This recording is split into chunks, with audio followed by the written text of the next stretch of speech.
हाय people. तो आज का हमारा प्रॉब्लम है maximum distance between a pair of values. Problem number is 1855 और इसका जो डिफ़िकल्टी लेवल है वो मीडियम है। तो चलो पहले देखते हैं। इसमें ना हमें दो एरे दे रखी हैं, नम्स वन और नम्स टू। इसमें हमें ना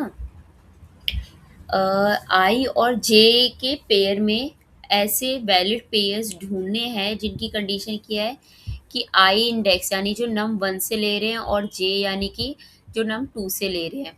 आई शुड बी लेस देन और इक्वल टू जे होना चाहिए और nums one of I should be less than equals to nums two of J. ठीक है।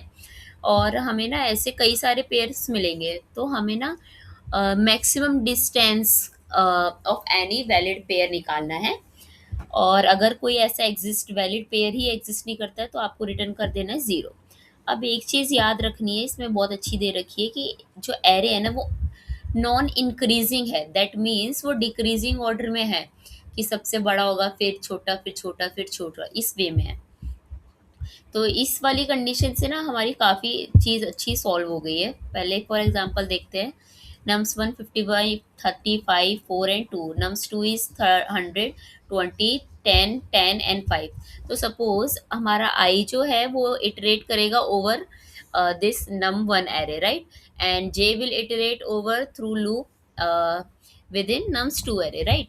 तो हमारे वैलिड जो पेयर है वो क्या है, 0 0 55 and 100, because I is less than equals to j and nums of 1 of I is also less than nums of 2 of j, right.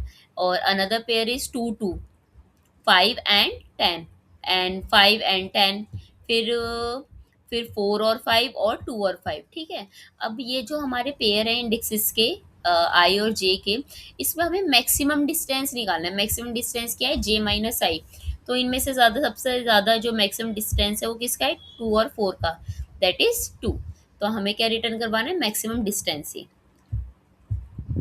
अब इसकी अगर आप टाइम कॉम्प्लेक्सिटी देखोगे, जो हमें कंस्ट्रेंट दिया हुआ वो नम और दोनों एरे की लेंथ जो है 1 और 10⁵ के विद इन लाई कर रही है। एंड जो उसके अंदर की वैल्यूज हैं वो भी सेम है और बोल रहा है nums one and num two both are non increasing. तो अगर आप इसका नॉर्मल क्या करोगे कि आप सारे पेयर फाइंड आउट करोगे और फिर उसमें देखोगे ये दोनों कंडीशन की I is less than J है and nums of one of I is less than equals to nums of two of J है या नहीं। तो इसका अगर आप उस वे में करोगे तो टाइम कॉम्प्लेक्सिटी हो जाएगी एन क्रॉस एम। ठीक है। बट इसमें क्या प्रॉब्लम है कि हमें जो हमारा कंस्ट्रेंट है उसके अकॉर्डिंग हमारी जो टीएल है वो टाइम लिमिट को एग्जीट करेगा, क्योंकि 10⁸ से मोर देन हो रही है time complexity in worst case. Okay. तो हमें वो वाला अप्रोच नहीं ले करना है। तो हमने क्या चीज एक क्या सिंपल सा अप्रोच निकाला है कि भाई हम ना एक ही लूप लगाएंगे। इससे क्या हो रहा है, हमारी time complexity max of L, max of N और मैक्स ऑफ एम के थ्रू जाएगी। ठीक है। तो चलो स्टार्ट करते हैं। आई जे की वैल्यू हमने इनिशियलाइज की है with 0 0 and maximum distance is also 0। Okay. तो हमने एक लूप लगाया है कि भाई आई और जे है विथ इन द लेंथ होने चाहिए। अब बोल रहा है अगर nums of one of I less than equals to J है तो हमें वहीं से मैक्सिमम डिस्टेंस निकाल लेना है, उसको अपडेट कर देना है वैल्यू। और हमें जे की वैल्यू अपडेट करनी है, अदरवाइज हमें आई की वैल्यू अपडेट करनी है और रिटर्न लास्ट में कर देना आफ्टर लूप की मैक्सिमम डिस्टेंस। अब मैं आपको एक बार थोड़ा समझाती हूँ। सपोज हमारे पास ये नम्स वन है, ठीक है। अब आप ये देखो कि भाई अगर ये वाली वैल्यू इससे छोटी है तो अब ये नॉन डिक्रीजिंग इंक्रीजिंग दे रखा है, यानी कि ये वाली बड़ी है, बाकी इससे छोटी होंगी, राइट। तो एक बात बताओ, अगर ये वाली 55 100 से छोटा है और हमारी वैल्यू को कंडीशन को राइट कर रहा है, यानी कि इसके बाद जितनी भी सारी वैल्यूज होंगी वो सारी इससे छोटी होंगी। ठीक है। अब हम सारियों को इसीलिए नहीं उस लूप के अंदर कंसिडर कर रहे हैं क्योंकि हमें मैक्सिमम डिस्टेंस निकालना है। भाई इसके बाद तो आई की वैल्यू बढ़ती जा रही है, जे सेम है।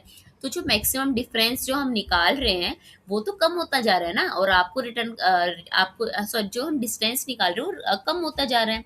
अगर हम हर एक को इटरेट करें, हर हर एक की वैल्यू को एक्सेप्टेंस में लेंगे तो, पर हमें तो मैक्सिमम रिटर्न करना है, तो आपको हर एक वैल्यू पे क्यों जाना है।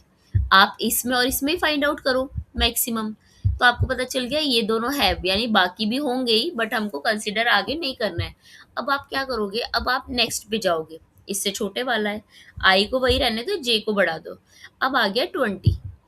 अब क्या है कि भाई 20 जो है इससे छोटा हो गया, अब इसकी जो नेक्स्ट वाली वैल्यू है क्या पता उससे बड़ा हो।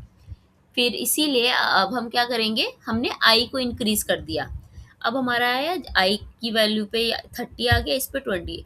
क्या 30 20 से छोटा है? नहीं। फिर से हमने आई को इंक्रीज कर दिया, देख रहे हो, फिर से हमने आई को इंक्रीज किया है। तो अब आई की जो वैल्यू आ गई इस इंडेक्स पे क्या आ गया, 5।